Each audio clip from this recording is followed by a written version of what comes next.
Hey guys, RanterInShades here, exercising my First Amendment rights vlog style. Happy New Year to you all. It's that time again where I shamelessly rip off a bunch of music reviewers by looking at the Billboard year-end chart and going over my top 10 favorite hit songs of the year.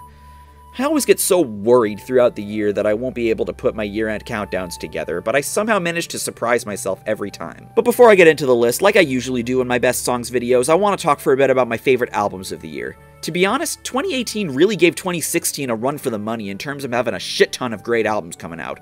So many came out that I want to do what I did in Best Songs of 2016 and list them alphabetically. Here we go! Abandoned by Bears Headstorm, A Marionette's AMVRI, Architects Holy Hell, The Astral Cadence's Paradigm, Bad Wolves Disobey, Bates Self-Titled, Beartooth's Disease, Belmont's Self-Titled, Breakin' Benjamin's Ember, Callback Holly's Everybody Leaves, Coheed and Cambria's Vaxis Act 1 The Unheavenly Creatures, Covet's Effloresque, Era's Neon, Fall of the Albatross's Abscission, The Floor's Embrace's Monarch, Foxing's Nearer My God, From States Away's I Swear This Light Won't Fade, which just came out the day I started writing the script, Galactic Pegasus's Dysphoria, Geff's Apophenia, Haken's Vector, Hivemind's Earthquake, Ice Nine Kills The Silver Scream, In Vain's Currents, Jack O'Shea's Number 1, Jackie Vincent's Life Imitating Art, Joe Satriani's What Happens Next, which was my favorite of the year, Light the Torch's Revival, Like a Storm's Catacombs, Lithium Dawn's Gravity Waves, Miles Kennedy's Year of the Tiger, Nate Wants to Battle's Paid in Exposure, Netta Strauss's Controlled Chaos, Orphaned Land's Unsung Prophets and Dead Messiahs, Parkway Drive's Reverence, Pelikay's Absolute Steel, Phoenix Vanderweyden's Defying Destiny, Pliny's Sunhead, Polyphia's New Levels, New Devils, which was my second favorite of the year, Power Glove's Continue, Ramage Inc.'s Under the Skin, Real Friends' Composure, Red Dragon Cartel's Patina, The Reign of Kindo's Happy However After, no, I'm not calling them Kindo, screw you, Rivers of Nile's Where Owls Know My Name, Seventh Wonder's Tiara, Shakeouts Part 2 and Part 3, Shattered Skies Muted Neon, Shinedown's Attention Attention, Sky Harbor's Sunshine Dust, Slash's Livin' the Dream, Slave's Beautiful Death, Stand Atlantic's Skinny Dippin', State Champ's Living Proof, The Story So Far's Proper Dose, Striper's Goddamn Evil, 30 Nights of Violence's To Die on Your Portrait, Tiny Moving Parts' Swell, which has the greatest title in the history of recorded music, Tosca's Fire by the Silos, Trash Boat's Crown Shyness, Tremonti's A Dying Machine, Underoath's Erase Me, Wet's Earth Rage, Water Park's Entertainment, and finally, The Wonder Years' Sister Cities. Whew! So yeah, a lot of great albums this year. If you haven't heard any of these albums, or haven't heard of any of the names mentioned, it goes without saying that I highly recommend you check them out. Now on to the main event. As usual, the rules for this list are that the songs have to have made the Billboard year-end chart for this year, and I have to find them to be enjoyable to one degree or another. As is typical for these kinds of videos, these are just my opinions, and I'm perfectly okay with you disagreeing with any one of my entries. All I ask is that you be cool about it, as well as listen to what I have to say about the songs before leaving any comments agreeing or disagreeing. Also, I have no honorable mentions this year, since I haven't listened to enough of the hit songs coming out to make note of this year's Uptown Funk, if you know what I mean. If you want to observe the Billboard year-end chart for this year that I base these videos off of, the link is in the description for you to check out at your best convenience. Let's begin. Number 10. While Love is by no means my favorite single to be released from Damn, I'm glad to see the album is still holding up. The beat here is very lush and romantic, which fits the mood nicely, and I love the sound of that snare. My only gripe here, though, is I feel there's a bit too much singing. It's not bad, it's just not really something I listen to rap for. I like how in the first verse, Kendrick presents himself as a fighter by comparing himself to Mike Tyson, and he sort of builds off of this in the second verse by essentially saying he'll go out of his way for his partner. And this is all while questioning if she would still love him for him and not his money. It's a very interesting kind of love song. Kendrick might make some personal references which might fly over the heads of those not all that familiar with him, but it does a good job personalizing the song for him and his relationship. It might be simple conceptually, but sweet nonetheless. And sometimes in love songs, that's all you really need to go for. I should know. Number 9. I feel like I'm the only person that ever wants to stick up for Imagine Dragons, and who thinks most people are too hard on them, be they reviewers I follow or people I talk to on the regular. I get that they aren't exactly a hard rockin' band, but I don't think they've ever claimed to be hard rock, nor do their fans. Pop rock definitely, but not hard rock. And I get that whenever I take the approach I usually do with bands like this, it might sound like I'm making excuses to legitimize them. But I'd much rather listen to a band like Imagine Dragons than so many other pop artists, especially if this is the only rock we'll be hearing on hit radio. So with that said, out of the 4 songs of theirs that made the year-end chart, including 2 that I already talked about, Whatever It Takes is the one that I liked the best. The beat is catchy, and I like Dan Reynolds' vocal delivery in the verses. Lyrically, you can tell this is building off of what was described in both Thunder and Believer, these themes of building yourself up out of your own struggles and having it pay off. There are even some hints in the second verse of a theme of sacrifice with lines like, Looking at my years like a martyrdom. Out of all the Imagine Dragons songs I've listened to over the years, this one has the structure I like the most. I'm referring to in the bridge, where the backing instrumentation drops out and there's just keyboard and vocals before the drums re-enter and slowly build up. Reynolds talks here about wanting to make a lasting impact, which is something any self-respecting artist wants to do with their music. While it's uncertain if that will actually happen, if we look back a few years from now at the music from this time, I at least appreciate that attitude. Like I said about both Thunder and Believer in last year's Best Songs video, these are themes that I can imagine anyone can relate to, whether you're an artist or someone who just wants personal fulfillment by their own standard. To put it simply, I'm a believer that we should do whatever it takes to get to a point in our lives where we're feeling the thunder inside of us. And no, that wasn't just some diarrhea joke. Number 8. The Weeknd over the years has been someone that's really been growing on me. It might not be Bruno Mars level of growing on me, but he's definitely an artist I've grown to appreciate more with each song I've listened to from him. The music in Call Out My Name is very dramatic, the lyrics are very reflective, and Weeknd's voice sounds very passionate. It's clear this is about a previous relationship Weeknd had that he's thinking a lot about. And when he tells her to call out his name, you can tell he's wanting to reconcile with this partner, who might or might not have been Selena Gomez. If you've dealt with a breakup, I'm sure you've dealt with these emotions. All in all, I'm glad The Weeknd found his way into the realm of pop artists I find respectable musically, and I hope he doesn't leave it. Call Out My Name might not be at the level of I Feel It Coming or Can't Feel My Face, but it's still a solid ballad. Number 7. My opinion on Post Malone is kinda weird. On the surface, he sounds like an artist I should hate. I mean, this is a guy who wanted to be a metal musician but went in a rap direction instead. And stylistically, he has a sound that's always been hard for me to vibe with when it comes to rap. But I don't know, I could never bring myself to dislike him. Maybe it's his friendship with guys like H3H3, Jared Dines, and iDubbbz if the end of the content deputy on Rice Gum is anything to go by, that's given me a soft spot for the guy. Maybe it's the fact that he plays guitar and incorporates some renditions of songs like Santeria by Sublime into his live sets. He certainly sounds like a cool guy, even despite having the most fucked up teeth I've seen since the Big Book of British Smiles. Like I said, developing an opinion on his music was a bit of a challenge for me in the 2 or so years I've been familiar with him, but Better Now is definitely the best song I've heard from him. It's got a similar kind of theme to Call Out My Name, albeit a bit more frustrated sounding with a hint of bitterness. You probably think that you're better now. You only say that cause I'm not around. That's probably the hardest one can be on themselves after a breakup, even if you follow that up with regret by mentioning that you never meant to let your partner down. And when Post repeats the chorus, he changes out you for I, which on the surface does imply some bitterness on his end, like I said earlier. But I look at that like the song Not Over You by Gavin DeGraw when he says he'd lie and say the person is not on his mind. Musically, I like the progression in C minor, and the chorus is well executed. For a song with a depressing sounding theme, the feel is pretty catchy, and I can definitely groove with this. If Post makes more songs that sound like this, I can see him going down the path of growing on me some more, and I always like when that happens. Number 6. A political song? In the Best Songs video? Shades, are you okay? If you watched the What's Wrong With I made on Rage Against the Machine, you'll know I never said I was against the concept of politically charged music. The kinds of politically charged music I don't like are the kind that isn't based in reality and only exist to patronize people with differing ideologies. Donald Glover, aka Childish Gambino, aka the man who used a Wu-Tang name generator to pick his stage name, doesn't do either of those in this song. Hell, if Rage Against the Machine ever reunite and write new music, I could easily see them writing a song with this kind of theme. I've followed Childish Gambino since about 2012. I found him to be an alright rapper, and when he started growing in popularity, he became part of the legion of mainstream rappers of the 2010s that I'm able to enjoy, which is pretty scarce. This year, he came out with a song that turned some heads.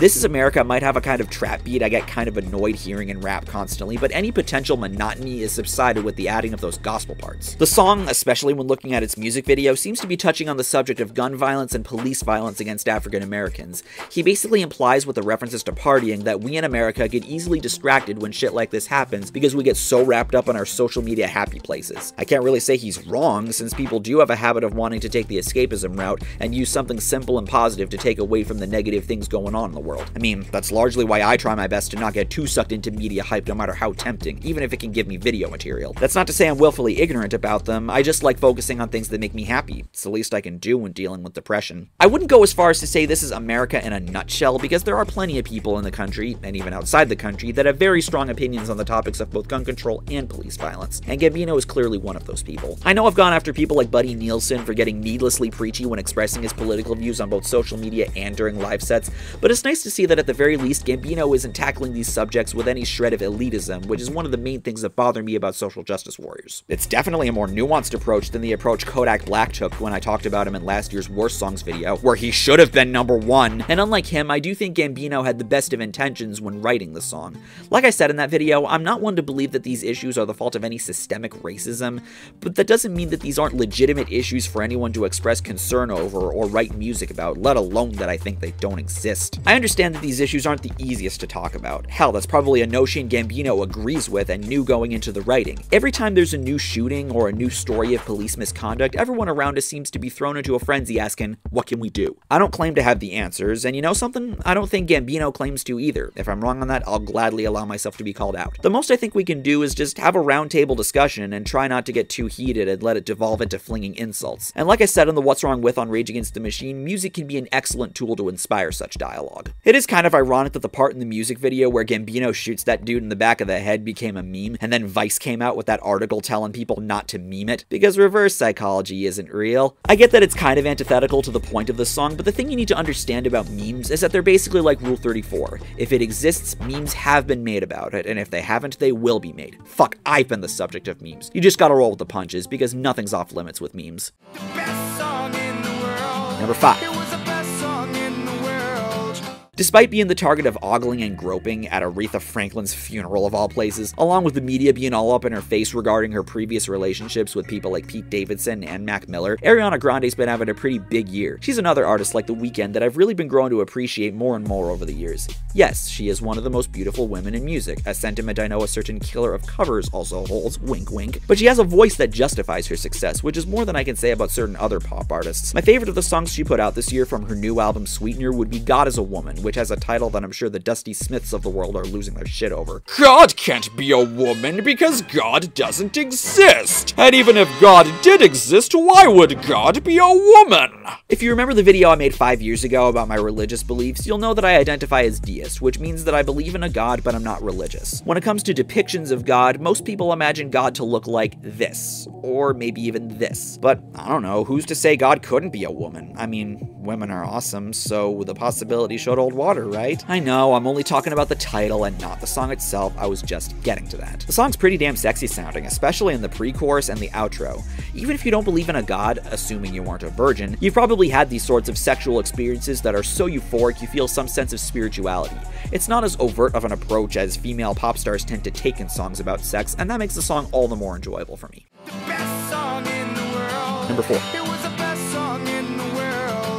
JT doesn't disappoint. Like I keep saying about him, he proves time and time again that he can deliver and put out a genuinely good pop song. This one features a country singer named Chris Stapleton, and he doesn't do a bad job on here either. Although the song has the same title as a song I talked about in Best Songs of 2014, one thing I like about this Say Something is that it doesn't tread into cliche country territory like you'd think a song featuring a country singer would. Of course, the biggest thing I like about this song is the acoustic guitar. It provides an interesting texture that you just don't hear with an artist like Timberlake, at least not often. I wouldn't rule out that he might have made some acoustic songs once or twice in his career. I also hear some lead guitar between the second chorus and the bridge, as well as after the final chorus, which is always cool to hear in pop songs. It would have been nice if it led into a short guitar solo, but hey, it's still a cool feat nonetheless. Screw it, I want to solo over this and show you the kind of potential I see here.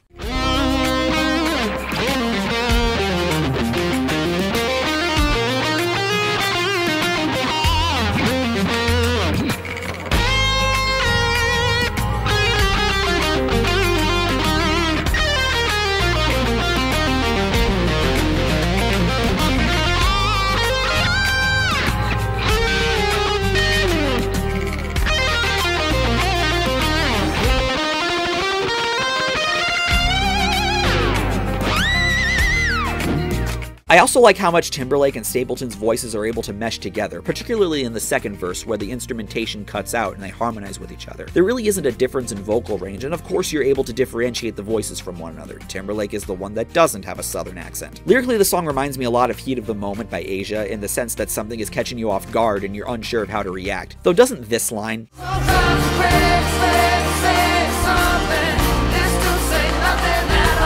remind you of something I said about a certain demon? Ironically, the lack of action is speaking volumes.